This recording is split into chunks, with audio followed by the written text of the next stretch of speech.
Kenyans being left to consume substandard products seems to be the new norm.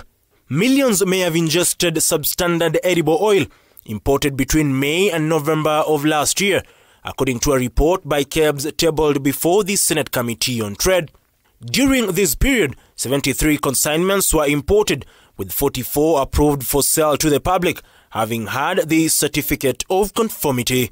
Where it is written approved, it means the consignment got into the country and was approved as per the certificate of conformity that accompanied the consignment.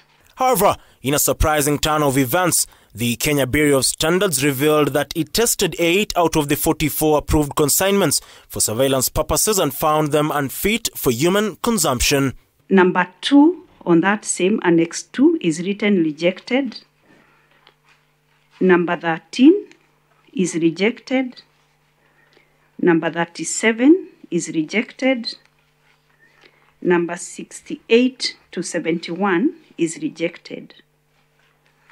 These are the 8 consignments which we sampled on a surveillance basis, and they failed the results. This product, by the fact that they did not contain sufficient amount of vitamin A as prescribed by the standard, they are substandard, and that is the basis on which we injected them, I submit. The 73 consignments arrived in the country at different times. They did not all arrive at the same time. And all the consignments arrived with certificate of conformity.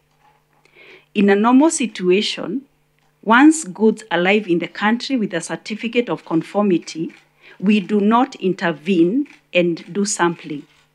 That is the normal situation. Out of the 8 sampled consignments, 7 lacked the requirement composition of vitamin A, while 1 failed on both vitamin A and insoluble impurities.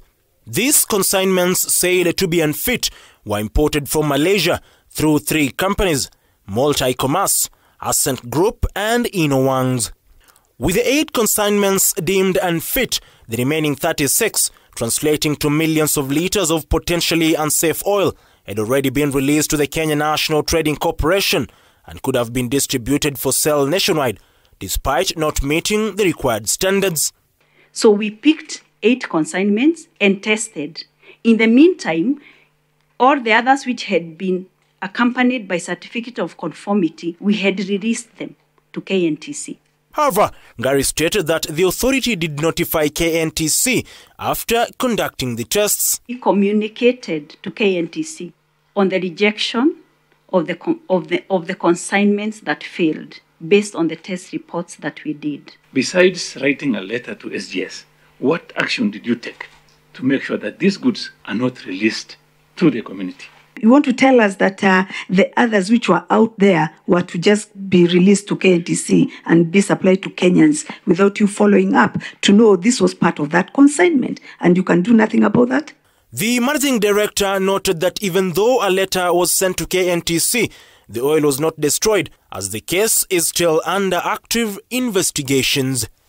Did we destroy the cooking oil after the 30 days? The answer is no, and the reason is because by the time, by the end of the 30 days, or by this time, this cooking oil was subject of investigation. Allah? By who?